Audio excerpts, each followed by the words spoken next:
Hello and welcome to the Complete Hire Equipment WRFL Round 13 preview. Andrew Wilson along with Pepe Cavalieri. As always, welcome Pepe. Thanks, Willow.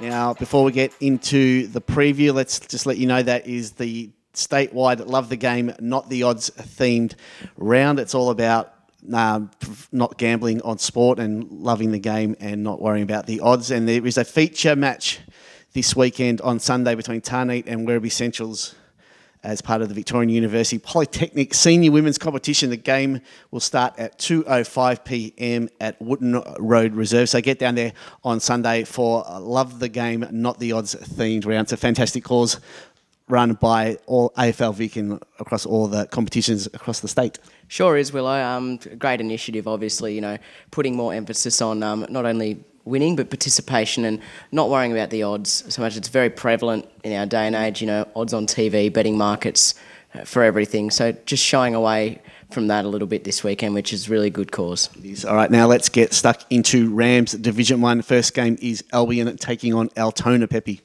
Well, I won't be tipping Albion after last week's effort, Willow. Pretty disappointing against Wyndham Vale. Pretty close game, but the Falcons got their first win. Altona, excellent win against Sunshine last week, and another important win for one of the top five to keep winning and to stay there. Yeah, I'm going to pick Altona in that one. Caroline Springs shouldn't be any trouble for Werribee Districts, you'd think? I wouldn't have thought so. They were very good last week. Werribee Districts are dispatching St Albans pretty easily.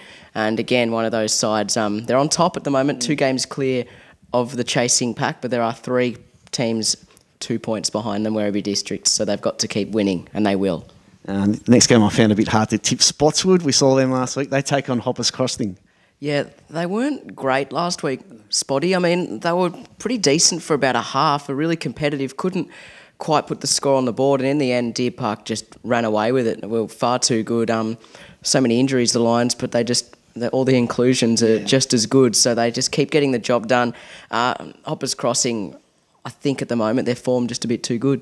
Yeah, I'm going to go with Hoppers Crossing as well. And that one, another tough one. St Albans now take on Wyndham Vale, who got their first win of the season last week. So congratulations to everyone down at Wyndham Vale.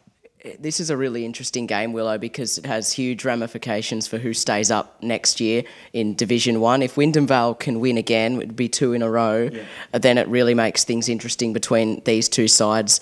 The Falcons still with Caroline Springs to play in the run home. So who knows? A few weeks ago we thought Wyndham Vale were an absolute shoo-in to drop out of the top tier next year.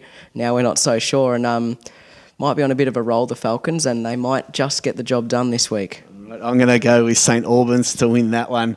And the final game of Rams Division 1 is Sunshine versus Deer Park. Yeah, it's a huge game for Sunshine. They've got a really tough run coming up. They're playing all the teams in the top 5 pretty much, it seems, right now. They have to win a few of them to have a chance when their easier matches come the last 3 or 4 weeks, Willow. It's hard to see it coming, though, against the Lions, who just look pretty unstoppable right now. So I'll tip Deer Park. Made the silly mistake of not tipping them last week and looked quite the fool. So not all doom and gloom if Sunshine dropped this one, but a pretty important one. I think the Lions, though, will win. Yeah, I agree. I think Deer Park will win that one. Division 2, Auburn Vale take on Yarraville Seddon Eagles. First versus last, so you think this will be a one-sided affair? Yeah, I think so. Yarraville Seddon, far too strong. Manor Lakes, West Footscray? Yeah, it's an interesting one. Manor Lake's got a few good players back last week and performed a lot better. So they're on the cusp of the top 4 at the moment, not quite in there.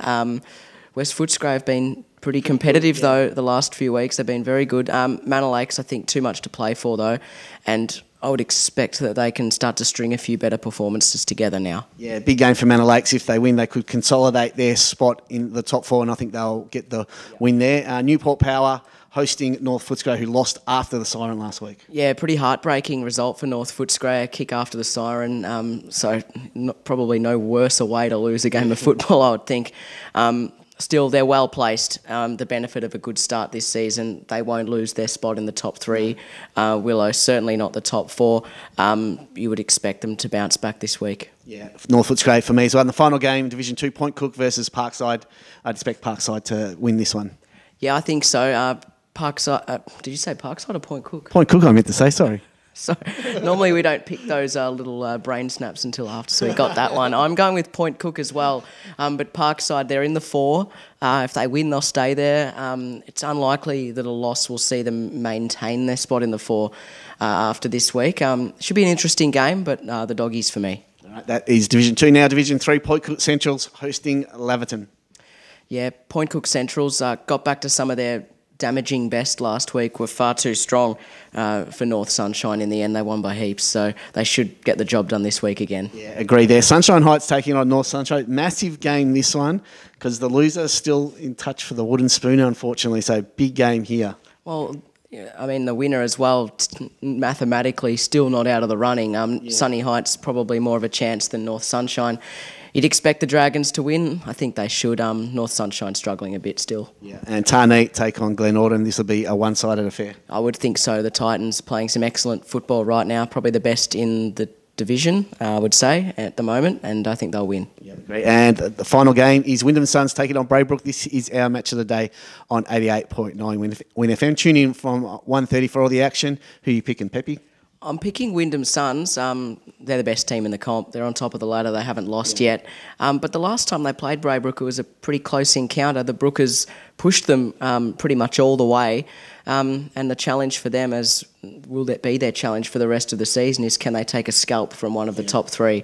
Good opportunity this week. I'm not sure they'll be able to. There's still a bit of a golfing class between, Wyndham Suns, Tarneet and Point Cook Centrals, I think, and the rest. Braybrook certainly the number 4 team in the comp. Looking forward to getting a look at them, Willow. Haven't seen them this year, so really excited to see the Brookers, but Wyndham Suns should win at home. Yeah, I think Wyndham Suns as well. Braybrook yet to beat a side above them. Right, this has been the Complete Hire Equipment WRFL Round 13 preview. Good luck to your team this weekend.